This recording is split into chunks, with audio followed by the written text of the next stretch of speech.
Bismillahirrahmanirrahim. Assalamualaikum warahmatullahi wabarakatuh. Waalaikumsalam warahmatullahi wabarakatuh. Para pemirsa dan sahabat beriman dimanapun berada, alhamdulillah kita berjumpa lagi di Ustadz Danu Official Channel. Semoga kita selalu dalam lindungan Allah Subhanahu wa Ta'ala. Di video kali ini kita akan ngaji lagi bersama guru kita semua, Pak Ustadz Danu. Assalamualaikum Pak Ustadz. Assalamualaikum warahmatullahi wabarakatuh. Saya juga didampingi oleh sahabat saya yang selalu ada di sebelah kanan saya, Pak Zainuddin. Assalamualaikum. Waalaikumsalam Pak Dun. Alhamdulillah. Amin. Nah, para pemirsa dan sahabat beriman dimanapun berada, bahasan kami kali ini tentang tumbal di jalan tol. Wah, ini jadi gini ceritanya Pak Ustadz. Ini di jalanan sering terjadi kecelakaan. Banyak cerita dulu di kampung saya ini, di kampung saya kalau lewat satu jalan itu memang sering terjadi kecelakaan, sehingga orang tua itu bilang nanti kalau lewat ngebel, rentet gitu. Di tikungan biasa tuh? Enggak, jalan lurus. lurus. Keren tikungan. Oh, jalan lurus, tapi memang ada pohon-pohon besar lah Pak Ustadz di situ ya. Kiri kanan ya. Memang sering terjadi kecelakaan dan meninggal. Nah itu orang-orang bilang itu penunggu jalan minta tumbal gitu. Oke lah, karena banyak pohon gitu kan, kita percaya. Nah ini jalan tol nih Pak Ustadz. Jalan tol juga sering terjadi kecelakaan dan katanya itu penunggu jalan tolnya nyari tumbal gitu. Padahal kan jalan tol itu jalan beton ya, kok di situ ada rumah jin yang jin itu juga nyari tumbal gitu. Apa memang bisa seperti itu Pak Ustadz? Jin nyari tumbal gitu Pak Ustadz. Iya.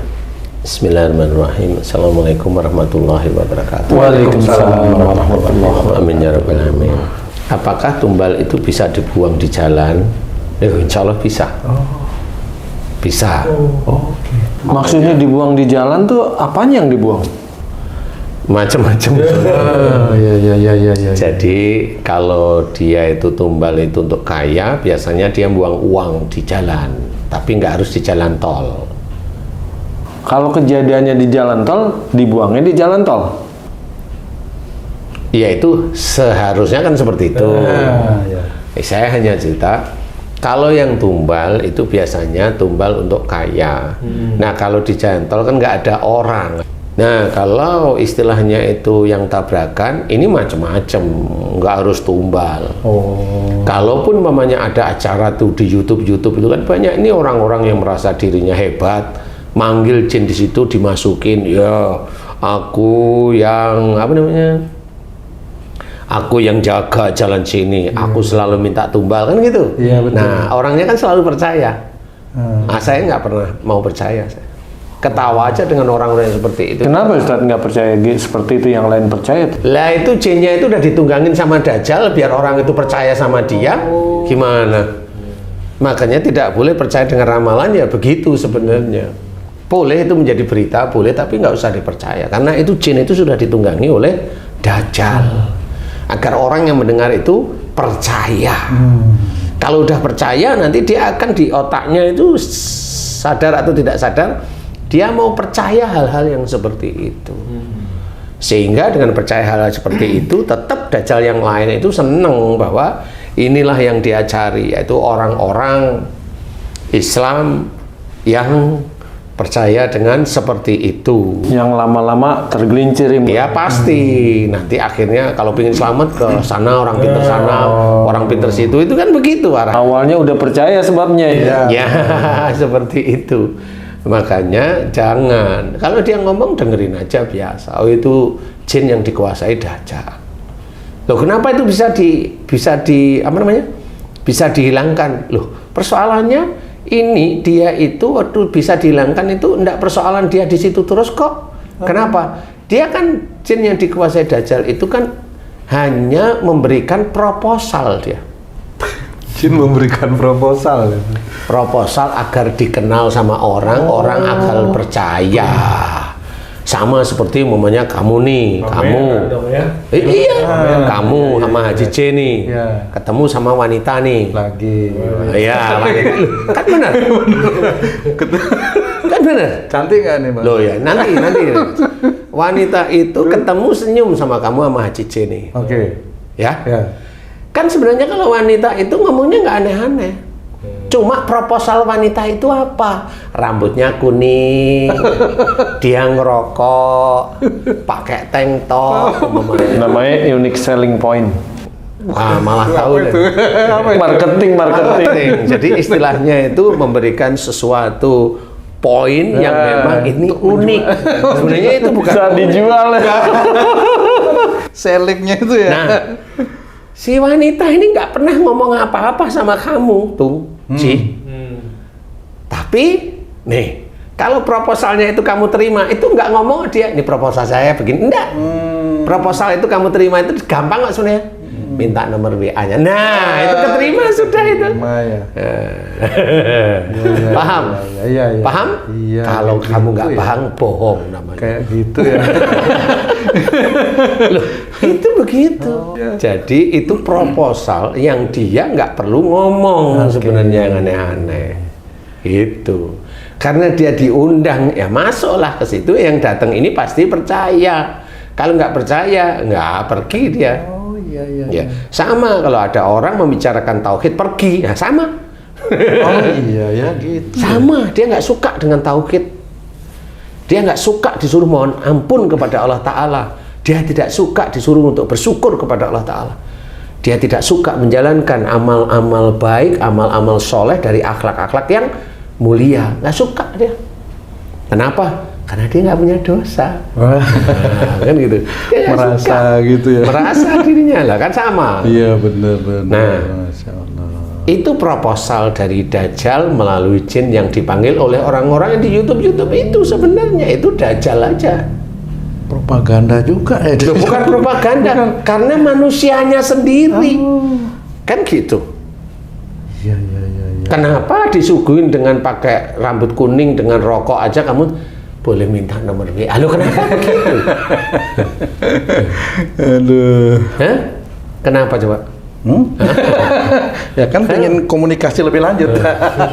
Kan Nah, gitu kalau minta nomor WA. itulah yang dicari Dajjal kan dia Iya, begitu supaya sebenarnya. percaya akhirnya. Agar percaya walaupun dia nggak ngomong, dia hanya Jadi ngomong pengikut. ya saya yang menumbal di sini, saya penguasa sini ya, ya oke. penguasa dia. Jangan-jangan Dajjal dan kolaborasi dengan jin ini tahu kesukaan orang yang dihadapi itu. Ya tahu. Makanya orang yang dihadapi atau orang yang memanggil jin itu ya sama di tubuhnya ya banyak Dajjal sebenarnya. Sebenarnya itu aja. Nah, disitulah kita harus memahami tumbal itu ada, bisa aja ada, tetapi kalau kasus-kasus itu kan belum tentu itu tumbal. Bisa aja dia aja mereka-reka atau jin itu dimasuki Dajjal dan ngomong di situ di YouTube akhirnya dipercaya, kan seperti itu. Kalau saya enggak, bisa aja lendutan apa namanya aspal yang lurus umpamanya. Kemudian pada saat aspal yang dimana itu berbelok tikungan tapi kemiringannya tidak tepat. Oke, ada justifikasi teknis. Iya, ada teknis di titik itu. Kemudian dari mana nih? Kenapa kecelakaannya selalu dari sono kok nggak dari sini? Nih, kalau dari sini kan pendek baru keluar gerbang tol namanya. Relatif orang kan cenderung untuk hati-hati. Kalau di sana kan dia udah capek, dia udah lurus, jenuh dan sebagainya. Nah, inilah yang menyebabkan bisa ngantuk, terbuai dengan macam-macam, atau dia habis dari hotel mana yang jauh lah dia ya. Jadi teknis ya, bisa ya. Teknis sebenarnya itu teknis kendaraan yang dipakai umpamanya hanya minibus. Diisi oleh 10 orang atau 9 orang yang itu kan keluar dari apa namanya? Muatan maksimum sebenarnya. Kemudian kecepatannya 100 lebih umpamanya. Wong yang 80 lebih aja udah kendaraan yang 9 orang minibus biasa itu langsung kanan kiri kalau setir itu kan itu yang menjadi. Jadi orang itu nggak mau tahu. Harusnya dia dengan, kok dengan kecepatan segini kok setir kok ke kanan ke kiri kok mudah sekali ya. Cobalah dia pelan menuju ke arah kecepatan jangan 90 atau 100 ya 30. pelan di tol. Lah kan Malah nggak boleh. Malah nggak boleh lewat tol. kan saya Ganggu yang lain. kan saya kan hanya ngajarin selamat. iya, biar selamat. Pelan-pelan asal selamat. Tidak boleh ya. Ya 60 cukup atau 50 60 di situ masih boleh lah insya Allah. Jadi Sesuai rambu lah yang diharuskan. kalau memang tidak sesuai rambut, turunkan orang itu kelebihan, kan gitu harus seperti itu. Nah, ini yang jarang sekali diketahui oleh orang. Itu memang sengaja ditabrak peraturan itu ya. Walau alam saya, ya biasanya juga seperti biasanya ya, sehingga kita lupa bahwa secara teknis itu ada. Jadi enggak, oh kenapa ada jin ngaku-ngaku? Loh, jin ngaku-ngaku kan karena dipanggil. Coba kalau enggak ada yang datang ke situ enggak manggil, enggak ada yang ngaku-ngaku. Manggil siapa? Lah ya orang yang datang di situ. Orang yang datang ke situ. Jadi ya begitu kalau saya penguasa sini. Loh, di sini kan penguasanya Pak Gubernur. Oh, enggak tahu enggak? Kan jadi lucu ya. Jadi intinya adalah jangan percaya yang seperti itu. Apapun yang mereka buat orang-orang di YouTube lah ini yang memasukkan jin masuk itu. Jangan, itu adalah kerjaan Dajjal yang memang akan menipu pikiran dan hati kita agar jauh dari Allah Ta'ala. Bener Ustadz, kadang-kadang orang yang nggak ngerti apa-apa setelah menonton YouTube tentang hal jin dan lain-lain jadi kepalanya terobsesi gitu kan, jadi wah lewat sini jadi gimana. Jangan seperti itu, karena memang jangan memberikan ya itu kan orang-orang ya biasanya yang nggak ngerti, dia cari uangnya lewat situ ya nggak ngerti lah. Kalau dia bilang oh ini kan kebenaran, alah omonganmu sendirilah. Nah, belajar untuk memahami itu, percayalah hanya kepada Allah Ta'ala. Coba kalau kita di tol hati-hati ya, kalau kita capek istirahat, kan ada tuh pemerintah udah ngasih rest area kan begitu ya, istirahatlah. Terkadang Ustadz, kita sebagai penumpang nggak berdaya atas kelakuan driver atau pengemudi yang ugal-ugalan ya Ustadz, karena mengejar setoran yang dia ingin dapatkan banyak gitu. Itu yang menyebabkan banyaknya kecelakaan. Turun di situ. Di tol. Turun di situ di mana tempatnya? Kan bukan di tol ngangkat orang. Oh gitu. Turun di situ. Loh kan saya rugi bayar, biarkan rugi tapi kan insya Allah selamat. Karena begitu caranya berpikir. Tidak ada masalah. Harus berpikir yang positif. Itu cara kita mengelola nyawa kita juga, keselamatan kita. Walaupun keselamatan itu milik Allah, iya. Tapi kan ada ikhtiar untuk menjadikan safe, untuk menjadikan selamat. Naik kendaraan umpamanya, contoh umpamanya kendaraan hanya untuk 7 orang dengan beban maksimum itu hanya 80 kilo, diisi 9 orang, orangnya 95 lah kan Melebihi kapasitas. melebihi kapasitas sebenarnya. Ya, benar. Itu turun di situ. Jangan bilang rugi, enggak apa-apa. Daripada tidak selamat, ruginya gimana coba? Kan gitu. Mau nuntut siapa kalau yang nganter malah mati? Ya kan nggak bisa dituntut sudah. Ini juga Ustadz, banyak berkembang nih isu-isu, entah benar entah tidak, perusahaan-perusahaan bis nih banyak kecelakaan, seolah-olah tuh pengusaha bis itu menumbalkan bis itu. Makanya kita itu sudah nggak usah berpikir seperti itu. Itu kita lihat aja bis itu balapan itu pantatnya itu dijajarin nggak ada 1 meter loh. Itu bukan masalah persoalan yang punya bis yang numbalin. Itu sedeng supirnya itu seperti itu. Pengemudinya ya. Iya, pengemudinya. Makanya begitu itu minta turun. Pak sopir turun gitu aja. Kalau ada truk yang kebanyakan remblong tuh sehingga nabrak warung, nabrak apa, itu kelalaian manusia atau memang itu takdir Allah aja udah remblong, udah nggak bisa diceritain lah ya. Macem-macem itu ya, supirnya ngantuk bisa, remnya blong bisa, keberatan bebannya bisa, warungnya hobinya nyuri ya bisa, macem-macem lah di situ ya. Ini kita kan menganalisa dulu sehingga yang mana-mana. Kalau udah gitu terjadi, udahlah, udah terjadi mau apa lagi kan gitu. Makanya kalau kita kuatkan iman kita kepada Allah Ta'ala, kuatkan tauhid kita, beratkan amal soleh kita, itu kan nanti Allah yang lindungin.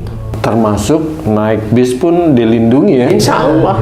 Pada saat kita naik, kita keter-keter dilindungi, turun tabrakan malah di depan. Nggak bisa. Seperti macam-macam cara Allah itu begitu. Alhamdulillah, saya sudah turun kan gitu. Itu cara Allah ngasih perlindungan. Supirnya dihujat, nabrak mati supirnya, atau nabrak patah kakinya. Ya begitu itu. Tapi kok ya nggak belajar gitu loh. Sopir-sopir yang hobinya ngebut itu nggak pernah belajar, karena nggak pernah lihat YouTube, tidak pernah dengar pengajian kali dia. Dia bilangnya nyari uang, loh nyari uang kan nggak ngebut, kan gitu harusnya. Benar. Pakai inilah. Kalau nyari uang yang baik itu termasuk nyetir lah yang baik. Kecepatan ya bolehlah banter kalau pas kosong. Jangan ada bus, urut-urutan beginilah. Ya penumpangnya ya keter-keter. Nah, insya Allah kalau masalah tumbal tidak usah lari ke arah sana. Biasa aja. Yang penting kalaupun umpamanya si sopir ini sopan, normal nih sopan itu ya, kalau memang kosong cepat, kalau lagi rame enggak, normal lah ya. Kemudian ibadahnya bagus, imannya kuat, amal solehnya cukup. Itu yang namanya di jalan itu banyak jin itu takut kok sebenarnya. Maksudnya jinnya takut? Iya, dia tahu kalau ini nggak bisa saya ganggu nih kayaknya. Udah, insya Allah seperti itu. Kenapa takut? Allah nggak ngerti, karena Allah melindungi aja. Caranya bagaimana kan nggak ngerti. Jadi bagaimana cara Allah melindungi hamba-hambanya? Macam-macam. Bukan terus hambanya terus dilindungi terus gara-gara saya nih, tidak boleh. Itu orang sombong namanya, tidak boleh, itu sombong. Dan Allah tidak menyukai orang-orang yang sombong. Orang sombong insya Allah masuk neraka. Jadi kita tidak usah, semuanya terjadi itu atas izin Allah. Jadi kita harus belajar. Nah, kalau memang di jalan raya ada tumbal, tidak terlalu percaya saya. Kalau di pasar banyak tumbal, iya saya masih oke lah, karena cara-caranya kan cara-cara secara teknik itu masuk akal. Masuk akal ya. Kalau di jalan raya mau tumbal apa nih? Ada si iri-irian di jalan raya. Wah, ngebut lu. Kalau ngebut aja Naik Ferrari tuh. maksudnya mau apa kamu cerita? Iri punya Ferrari itu kan, iri terus disantet. Taruh tumbal di jalan. Ya, insya Allah kalau kita pahami seperti itu, tetap dekatkan diri kita pada Allah Ta'ala, kuatkan iman kita pada Allah, tauhid kita kuatkan, semua pekerjaan baik kita awali dengan bismillah, selesai dengan alhamdulillah. Kemudian tiap hari bersyukur pada Allah Ta'ala atas karunia dan nikmat diberikan pada Allah Ta'ala. Terus insya Allah nanti Allah yang mengatur kehidupan kita sehari-hari. Rezeki mau dipaskan di titik itu atau dilebihkan, itu hanya Allah Ta'ala. Tidak usah kita memaksa Allah. Allah itu sudah tahu seberapa kemampuan seorang manusia. Jadi kalau dia itu memaksa Allah itu memberikan rezeki, diketawain sama malaikat Mikail dia. Kamu itu makhluk kok nyuruh sama Tuhanmu, gimana sih? Kan gitu. Padahal diketahui sama para malaikat kelakuannya memang nggak bagus. Dan seperti itu. Jadi harus belajar memahami tentang tauhid. Ya. Nah, mudah-mudahan dengan itu insya Allah kita, kalau kita berkendara ya hati-hati, yang normal, kecepatannya normal. Jangan umpamanya tahu mobil ini gede, baru, harganya 3M, ngebut, sambil ngomong, wah mobil ini memang hebat, ngomong sama istri sama anak-anaknya, ngebut, wah ini ngebut aja nggak ada apa-apa, bres, anak istrinya mati, karena yang dibanggain adalah mobilnya. Begitulah orang. Makanya tidak perlu kita bangga-banggain sesuatu, termasuk tidak perlu kita membanggakan ibadah-ibadah kita. Serahkan aja langsung sama Allah Ta'ala. Kalau kita berhitung dengan ibadah-ibadah yang kita kerjakan, sombong, bangga dan sombong, nanti muncul ujub, riak, bangga, sombong, udah itu aja. Serahkan aja pada Allah Ta'ala, nggak usah berhitung. Mau berhitung dosa kita aja yang kita hitung, nah, baru itu menjadi lebih baik, karena udah tahu dosa kita banyak, mohon ampun, taubat dan sebagainya. Mudah-mudahan bermanfaat. Wallahu a'lam. Amin. Alhamdulillah. Terima kasih banyak Pak Ustadz penjelasannya. Para pemirsa dan sahabat beriman dimanapun berada, demikian tadi penjelasan dari guru kita Pak Ustadz Danu.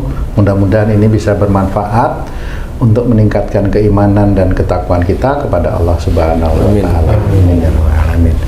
Saya Tung pamit diri, sampai jumpa di video kami yang lain. Wassalamualaikum warahmatullahi wabarakatuh. Waalaikumsalam warahmatullahi wabarakatuh. Alhamdulillah.